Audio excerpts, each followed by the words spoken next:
We all remember this video, right? This critically acclaimed masterpiece.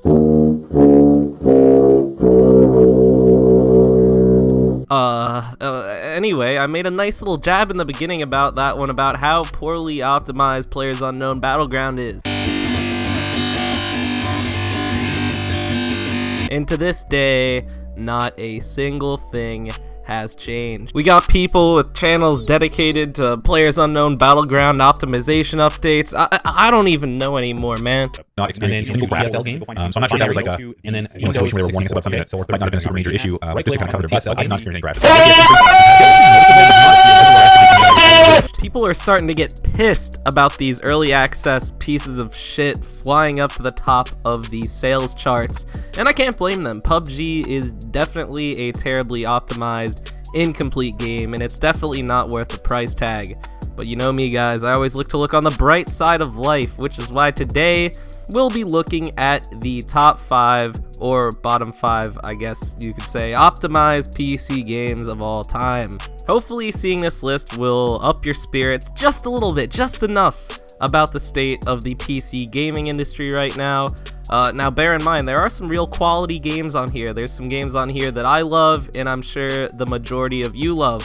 Now, I'm not saying that these games are bad, you idiot. I'm saying that they're badly optimized. So if I see any of you angry in the comments, you're gonna get a whooping. Special thanks to the people in my Discord server for helping me put together this list, which, by the way, you should join.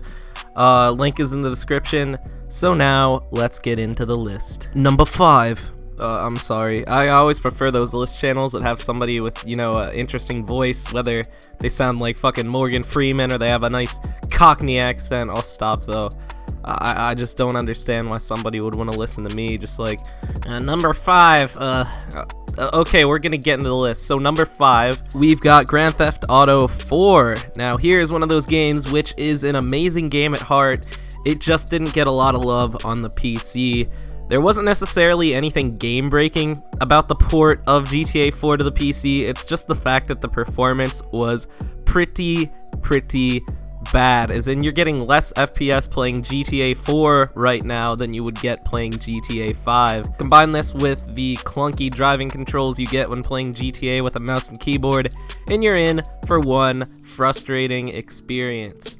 This game was released back in 2008 when GPUs weren't exactly at their most powerful, and the PC gaming community simply couldn't handle it. Even people with top tier hardware at the time really couldn't hit a steady 60 FPS. Next up, number 4. I'm sure you knew we wouldn't get too far in this list before running into an Ubisoft game, and here it is, Watch Dogs.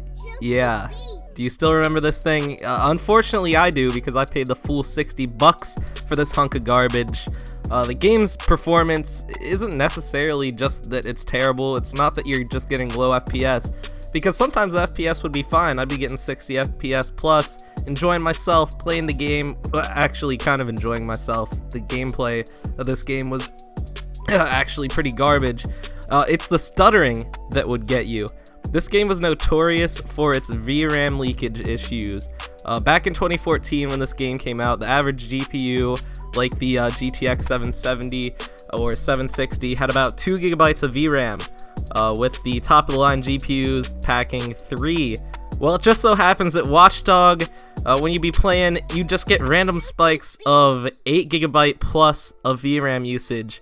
And when this happens, your screen would freeze up for seconds at a time, you'd be completely vulnerable, and you'd be clueless as to what just happened. It was probably the most frustrating thing I've personally experienced while gaming, and that's why this game makes the list.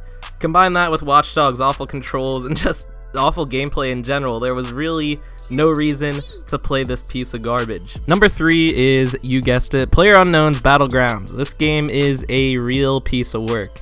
Though the performance might not be as bad as the performance you see on the Xbox One, playing PUBG on a PC is no picnic. One of the most frustrating problems is not simply the god-awful frame rate, but also the texture pop-ins, random bugs, and just general bad mechanics of the game, combined with the fact that this game is in quote-unquote early access beta. You have a real piece of work. In a survival game like PUBG, you really can't afford to be dropping frames every 5 seconds, and having to wait a full minute after landing on the ground for the textures to actually load in makes this game one of the worst optimized I've played personally. Number 2 is one you might have actually been lucky enough to have forgotten about. It's Batman Arkham Knight. Now, I remember the release of this one pretty distinctly. Batman Arkham Origins was a huge hit on the PC, and everyone was hyped for the release of Batman Arkham Knight.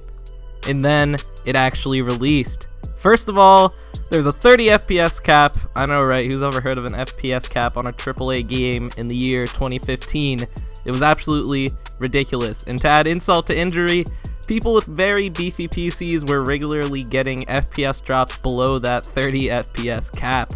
The fact that this game was so anticipated only made it worse. I'm not sure if any of you actually remember this game launch, but if any of you do, and if any of you actually bought this piece of hot garbage, I'd like to hear your thoughts about that. The last entry on my list is, unfortunately, another game that's absolutely brilliant aside from its shitty port, and that is Saints Row 2. Now, there's no way to really describe this game launch other than the fact that it was just a complete mess. Not even the beefiest of systems at the time could run that game at more than 20 FPS, and the game was riddled with bugs, crashes, and glitches. It was such a mess that to this day, the game still hasn't really been fixed, but with the help of mods, it's actually somewhat playable on PC. There are some mods that actually correct the performance issues.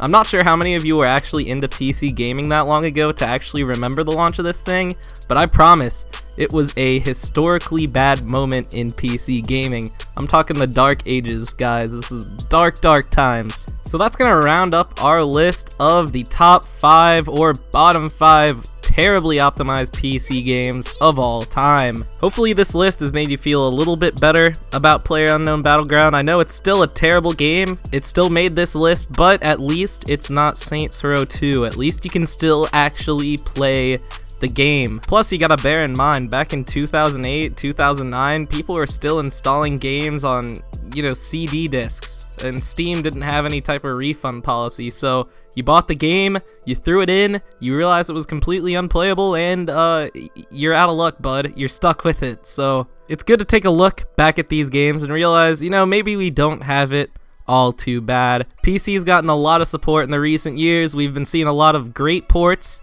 and to just let PUBG bring us down, just one bad port, you gotta keep your head up, man. And at the end of the day, no matter how bad the port is, at least you're playing on a PC, and that's always better than a console. So hey, I hope you guys enjoyed this video. If you did, be sure to leave a like rating, and if you're new, subscribe. Also, if you purchase any of these pieces of garbage, feel free to vent your frustrations in the comment section. Don't keep that anger bottled in, guys. It's only gonna hurt you in the long run. Just let it out, man. Let it out. Also, like I said earlier, please join my Discord server. There's a link in the description. There's a lot of shit going down, a lot of ideas being exchanged with some of the greatest minds of our generation.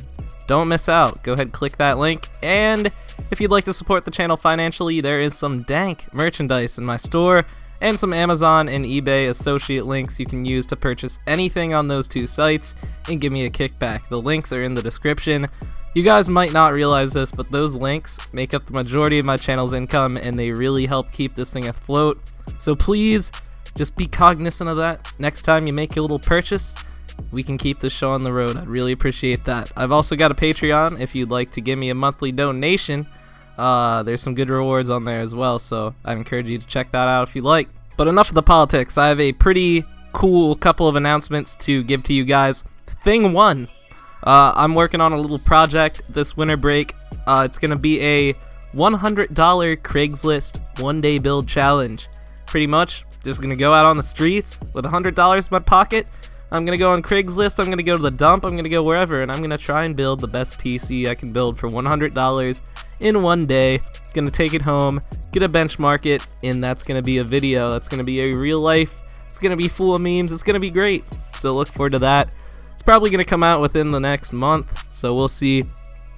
Thing two, I'm going to be uploading a lot more often over this winter break. You should see an upload like every other day, every 3 days maybe tops, but I'm shooting for the stars here, people. I'm trying to really get some content out for you guys.